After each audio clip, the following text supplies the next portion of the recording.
और आज और मुबारक दिन ये हुआ कि इलेक्शन कमीशन ने आज अनाउंस कर दिया है कि जम्मू कश्मीर में इलेक्शन होंगे और 3 फेजेस में होंगे। नमस्कार, आज की अपनी इस खास रिपोर्ट में हम बात करने वाले हैं भारत के उस हिस्से की जिसकी कहानी सैकड़ों साल पुरानी है, जिसका गौरवशाली इतिहास ही उसकी पहचान है। लेकिन 1947 के बाद उसी गौरवशाली इतिहास पर आतंक की ऐसी लकीर खींच दी गई कि उस हिस्से का स्वरूप, उसका पर्सपेक्टिव हमेशा के लिए बदल गया। हक के लिए लड़ते उस हिस्से के लोग, सड़कों पर तैनात सुरक्षा बल और पाकिस्तान की नापाक साजिशें उस हिस्से की यही पहचान बन गई। मैं आमिना दाऊद बात कर रही हूँ जम्मू कश्मीर की। क्यों बात कर रही हूँ, इसकी एक बड़ी ही खास वजह है। दरअसल जम्मू कश्मीर में राजनीतिक बदलाव का एक बड़ा इम्तिहान होने वाला है। जी हाँ, जम्मू कश्मीर में 10 साल बाद विधानसभा चुनाव होने वाले हैं। 18 सितंबर से 1 अक्टूबर के बीच 3 चरणों में मतदान होंगे। नतीजे 4 अक्टूबर 2024 को आएंगे। 2014 में यहाँ आखिरी बार चुनाव हुए थे। 10 साल पहले के मुकाबले जम्मू कश्मीर में बहुत कुछ बदल चुका है। विशेष राज्य का दर्जा देने वाले आर्टिकल 370 हटा दिए गए। लद्दाख को अलग करके जम्मू कश्मीर को केंद्र शासित प्रदेश बना दिया गया और परिसीमन के जरिए 7 सीटें भी बढ़ा दी गई।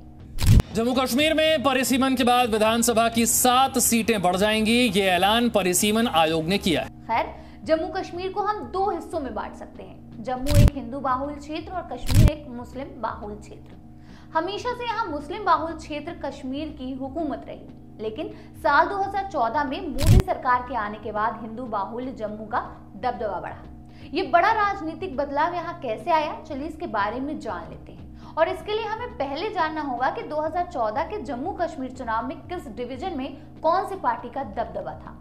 तो आपको बता दें कि 2014 में हुए विधानसभा चुनाव के दौरान जम्मू कश्मीर में कुल 111 सीटें थी।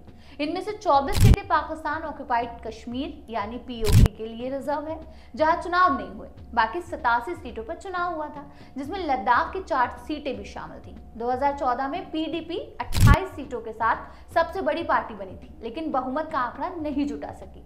वहीं बीजेपी ने 25 सीटों पर जीत दर्ज की। ऐसे में पीडीपी और बीजेपी ने गठबंधन कर सरकार बनाई, जो करीब 18 महीने ही चली। सोचा गया कि चलो 2019 में तो चुनाव होंगे ही, उसमें सब कुछ बदल जाएगा, लेकिन चुनाव टाल दिए गए। चुनाव क्यों नहीं हुए, चलिए इसकी भी वजह आपको बता देते हैं। दरअसल दिसंबर 2014 में आए विधानसभा चुनाव परिणाम में किसी भी पार्टी को बहुमत नहीं मिला था और राज्य में राज्यपाल शासन लग गया।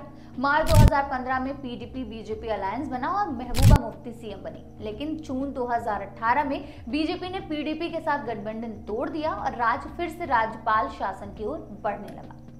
इसके बाद 5 अगस्त 2019 को आर्टिकल 370 का हटाने के बाद जम्मू कश्मीर 2 हिस्सों में बढ़ गया, जम्मू कश्मीर और लद्दाख। दोनों ही हिस्सों को केंद्र शासित प्रदेश बनाया गया। जम्मू कश्मीर में विधानसभा बनी, लेकिन लद्दाख में नहीं। चलिए अब अपने सवाल पर दोबारा आते हैं और जानते हैं कि हिंदुओं वाला जम्मू कैसे अब मुस्लिमों वाले कश्मीर पर भारी पड़ता गया। आपको बता दें कि कश्मीर की पार्टियां का आरोप है कि नए परिसीमन के जरिए बीजेपी हिंदू बाहुल्य जम्मू को राजनीतिक बढ़त दिलाकर अपनी राजनीतिक चमकाना चाहती है। असल में जम्मू कश्मीर के मुस्लिम बाहुल्य वाले कश्मीर में 46 सीटें थी और बहुमत के लिए 44 सीटें ही चाहिए थी। हिंदू बाहुल्य इलाके जम्मू में 37 सीटें थी। ऐसे में ज्यादातर मुख्यमंत्री कश्मीर के बनते थे, लेकिन परिसीमन के बाद ये गणित बदल गया। नए परिसीमन के मुताबिक जम्मू कश्मीर की कुल 90 सीटों में से अब 43 जम्मू में और 47 कश्मीर में होंगी। इन बदलावों के बाद जम्मू की 44% आबादी 48% सीटों पर वोटिंग करेगी। कश्मीर में रहने वाले 56% लोग बची हुई 52% सीटों पर मतदान करेंगे। अभी तक कश्मीर के 56% लोग 55.4% सीटों पर और जम्मू के 43.8% लोग 44.5% सीटों पर वोट करते थे। अब चलिए जानते हैं कि परिसीमन में जम्मू की सीटें बढ़ने से बीजेपी को कैसे फायदा होगा। तो आपको बता दें कि विपक्षियों का आरोप है कि नए परिसीमन में जम्मू के लिए जो 6 सीटें बढ़ाने का प्रस्ताव है, उनमें से अधिकतर जिले हिंदू बाहुल हैं। 2011 की जनगणना के मुताबिक कठुआ, सांबा और उधमपुर हिंदू बाहुल है। कठुआ की हिंदू आबादी 87%, सांबा की 86% और उधमपुर की 88% है। किश्तवाड़, डोडा और राजौरी जिलों में भी हिंदुओं की आबादी 35 से 45% है। ऐसे में माना जा रहा है कि परिसीमन में जम्मू में 6 सीटें और जुड़ने से बीजेपी और मजबूत होगी। वहीं इससे पीडीपी और नेशनल कॉन्फ्रेंस जैसी मुस्लिम पार्टियों को नुकसान होने की संभावना है। वैसे परिसीमन हम कह रहे हैं, हो सकता है कि आपको ये ना समझ आ रहा हो, तो चलिए जान लेते हैं कि परिसीमन होता क्या है और इसे क्यों कराया जाता है। परिसीमन दरअसल लोकसभा और विधानसभाओं के लिए प्रत्येक राज्य में सीटों की संख्या और निर्वाचन क्षेत्रों की सीमाएं तय करने का एक तय प्रोसेस है। परिसीमन के जरिए भौगोलिक क्षेत्रों को निर्वाचन क्षेत्रों में सही तरीके से बांटा जाता है ताकि किसी एक पार्टी को अनुचित लाभ न मिल सके। संविधान के आर्टिकल 82 और 170 के मुताबिक हर जनगणना के बाद परिसीमन होना जरूरी है। 1951, 1961 और 1971 की जनगणना के आधार पर लोकसभा में सीटों की संख्या 494, 522 और 543 तय की गई थी। तब जनसंख्या 36.1, 83.9 और 54.8 करोड़ थी। संविधान के आर्टिकल 82 में साफ कहा गया है कि हर साल 10 साल में जनगणना के बाद सरकार परिसीमन आयोग बना सकती है। यह आयोग ही आबादी के हिसाब से लोकसभा और विधानसभा के लिए सीटें घटा बढ़ा सकता है। आबादी बढ़ रही है तो सीटें भी बढ़ ही रही हैं। आयोग का एक और महत्वपूर्ण काम होता है अनुसूचित जाति और अनुसूचित जनजाति की आबादी को ध्यान में रखकर उनके लिए सीटों का रिजर्वेशन करना।